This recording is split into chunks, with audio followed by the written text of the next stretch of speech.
Je ne suis pas un joueur professionnel. En dehors de ça, je travaille aussi dans les ascenseurs. Bom dia, sou Aldair Cruz dos Santos. Atualmente sou jogador do RSD Jet e também represento a seleção de futebol de Santo Meio Príncipe.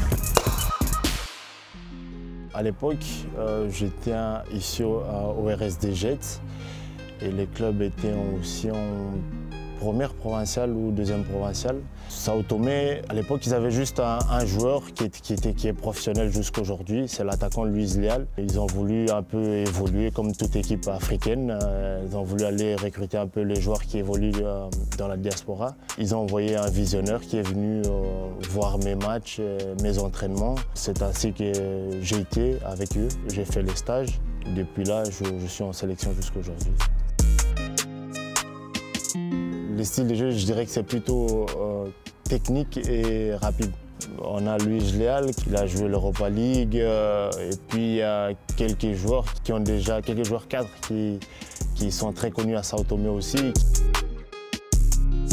C'est l'attaquant Victor Osimhen qui est vraiment le joueur qui m'a vraiment marqué.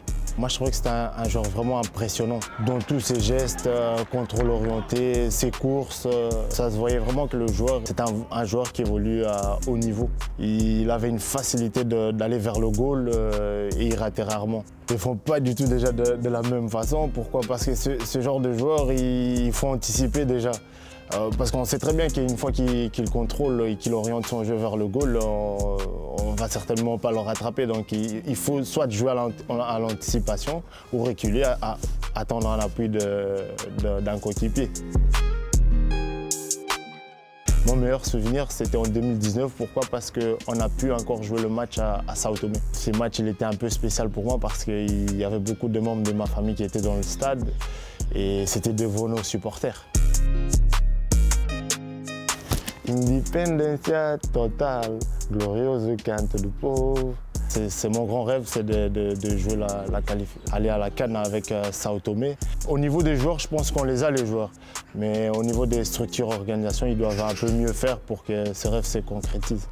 Franchement, quand j'entends l'hymne national, j'ai des frissons. J'ai des frissons et c'est un hymne national que j'ai beaucoup chanté quand j'étais petit à l'école.